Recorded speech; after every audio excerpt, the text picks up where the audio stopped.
सिर्फ 13 दिनों के अंदर इंडिया अपने प्राइम मिनिस्टर और अपने सबसे ब्रिलियंट साइंटिस्ट को खो देता है। हिस्ट्री बुक्स कहती हैं कि ये एक एक्सीडेंट था।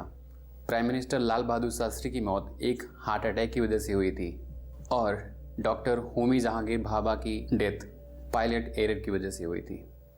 Just two tragic coincidences. पर पिछले कुछ वीक्स में मैंने काफ़ी डीक्लासिफाइड केबल्स, टेक्निकल रिपोर्ट्स और इंटेलिजेंट आर्चिव्स पढ़ी हैं और जो टाइमलाइन मुझे मिली है वो कहानी कुछ और ही बताती है। क्योंकि मरने से ठीक पहले इन दोनों ने कुछ ऐसा ऑथराइज किया था जो कि दुनिया का नक्शा पूरी तरीके से बदलने वाला था। ये केवल पॉलिटिशियंस और साइंटिस्ट नहीं थे, ये इंडिया को न्यूक्लियर सुपर पावर बनाने से केवल 18 महीने दूर थे। And then they were both gone. और आज हम ओपन करेंगे इंडिया के न्यूक्लियर प्रोग्राम के लॉस्ट डिकेड की फाइल। क्या ये एक बैड लक था या फिर इंडिया पे एक प्लान्ड स्ट्राइक?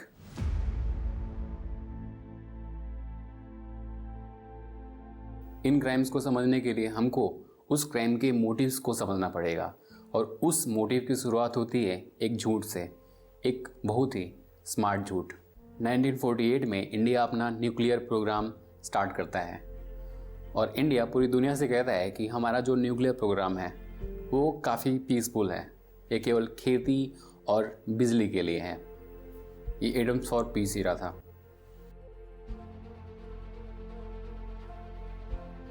और अगर ये चीज़ इसी तरह से चलती रहती और हमारा प्लान सक्सेसफुल हो जाता तो इंडिया को एग्जिस्ट करने के लिए किसी के परमिशन की ज़रूरत नहीं पड़ती।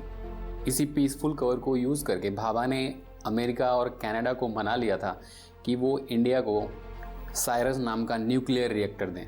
अमेरिकन्स ने तो इंडिया को हैवी वाटर भी प्रोवाइड किया, पर यहाँ पे एक इशू थी। यूनाइटेड स्टेट्स सप्लाई तो प्रोवाइड कर रहा था पर उसने इसके हर एक यूजेस पे नज़र बना के रखी थी और डॉक्टर भाभा ने इस इंस्पेक्शन के खिलाफ एक लड़ाई लड़ी। उन्होंने इस चीज़ को न्यूक्लियर रेसिज्म कहा।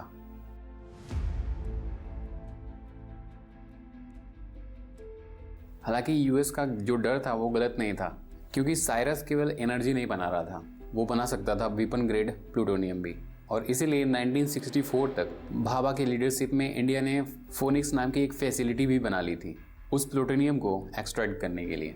भाभा ने वेस्टर्न पावर के नाक के नीचे एक बॉम्ब की फैक्ट्री बना ली थी और वो भी स्माइल करते हुए, पीस की बातें करते हुए, क्योंकि शायद भाभा को अंदाज़ा था उस टाइम इंडिया के नेशनल सिक्योरिटी नीड का। हालांकि पंडित जवाहरलाल नेहरू जो थे वो न्यूक्लियर के खिलाफ थे। उनकी आइडियोलॉजी थी कि कंट्रीज से दोस्ती बना के रखें, देश में शांति बना के रखें और डेवलपमेंट पे फोकस करें, और जो कि शायद एक प्रकार से गलत भी नहीं था। लेकिन फिर One country, that is India, has gone out of her way to be friendly and cooperative with the Chinese government and people. 1962 में इंडिया चाइना से केवल वार में हारता नहीं है बल्कि एक बड़ी टेरिटरी लूज करता है और अक्टूबर 1964 में चाइना अपना पहला न्यूक्लियर टेस्ट करता है। इंडिया डर जाता है क्योंकि अब हमारा दुश्मन एक न्यूक्लियर आर्म्ड कंट्री है। और अब यहाँ पे एंट्री होती है लाल बहादुर शास्त्री की। वो भी गांधीयन थे और शांति प्रिय थे। उन्होंने एक फेमस लाइन बोली थी कि our policy is not to make atom bomb. पर शास्त्री रियलिस्ट भी थे। अगर तलवार की नोक पर या एटम बम के डर से कोई हमारे देश को झुकाना चाहे, दबाना चाहे, ये देश हमारा दबने वाला नहीं। उन्होंने अपने टॉप ऑफिसर्स को मास्को भेजा, वाशिंगटन भेजा, अमेरिका और रसिया से बात करने के लिए कि अगर चाइना हम पे न्यूक्लियर अटैक करता है फ्यूचर में तो क्या आप उसके बदले में चाइना पे अटैक करेंगे। तो वहाँ पे रसिया और अमेरिका का जो रिप्लाई था वो था नहीं। शास्त्री समझ गए थे कि इंडिया अब अकेला खड़ा है, इसलिए उन्होंने 1965 में कुछ किया, कुछ चुपचाप किया। उन्होंने ऑथोराइज़ किया सबटेरेनियन न्यूक्लियर एक्सप्लोजन प्रोजेक्ट को। लीगल रखने के लिए और नज़रों से बचने के लिए उन्होंने इस प्रोजेक्ट को नाम दिया earth moving technology. But make no mistake, Shastri ने ग्रीन लाइट दे दिया था।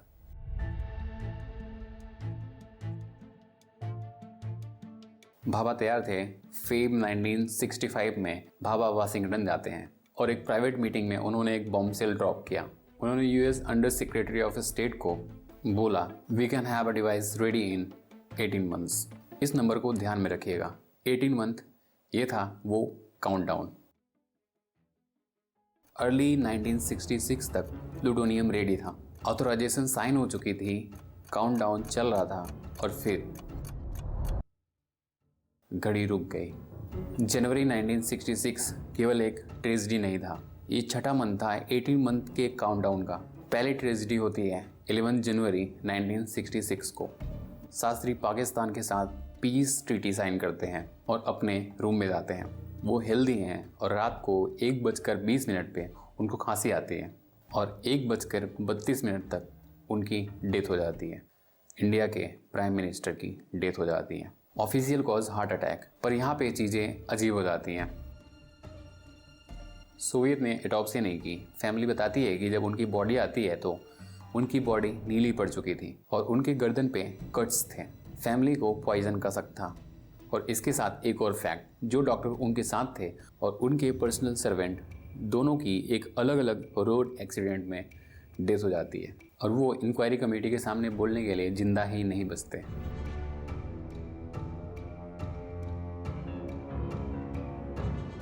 दूसरी ट्रेजिडी जनवरी 24, 1966। सिर्फ 13 दिनों के बाद doctor Homi air India flight 101 पे बोर्ड करते हैं। वो वीना जा रहे थे और उसके बाद वाशिंगटन। जैसे ही प्लेन जेनेवा पहुंचती है, पायलट अपनी पोजीशन मिस कैलकुलेट कर देता है। प्लेन 15,000 फीट की ऊंचाई पे पहाड़ से टकराता है। सब मर जाते हैं और रिपोर्ट्स में पायलट को ब्लेम किया जाता है और अभी तक उसकी र्यूमर चलती रहती है। ग्रेगरी डगलस नाम के एक रिपोर्टर ने बाद में एक रिपोर्ट पब्लिश की थी, एक ट्रांसक्रिप्ट पब्लिश की थी, जो CIA ऑफिसर रॉबर्ट क्राउले के साथ में थी।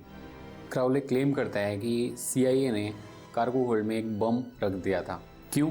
क्योंकि भाभा डेंजरस थे। वो इंडिया को 18 मंथ्स के अंदर न्यूक्लियर पावर बनाने जा रहे थे और हर एक न्यूक्लियर पावर का एक रूल होता है, अदर कंट्रीज़ को न्यूक्लियर पावर बनने से रोको बाय एनी मीन्स नेसेसरी। अब देखो, I have to be responsible here. ये ट्रांसक्रिप्ट जो है वो वेरीफाइड नहीं है। US आर्चिव में कोई ऐसा स्मोकिंग गन नहीं है जो कि इस क्लेम को वेरीफाई करता है और वो ये बोलता है कि हमारे CIA ने प्लेन में बम रखा था। बट हमें ये एडमिट करना पड़ेगा कि जो टाइम है वो काफ़ी टेरिफाइंग है। अभी एक कॉन्स्पिरेसी थी या फिर किस्मत का बुरा खेल, लेकिन प्रोग्राम का जो सर था वो पूरी तरह से काट दिया गया था। भाभा के सक्सेसर विक्रम साराभाई एक पैसिफिस्ट थे। उनका मानना था कि इंडिया का जो फ्यूचर है वो सैटेलाइट्स में है, ना कि न्यूक्लियर बम बनाने में। तो काउंटडाउन रोक दिए गए, लैब्स स्लो हो गए और इंडिया का जो एक न्यूक्लियर ड्रीम था उसे पीछे कर दिया गया।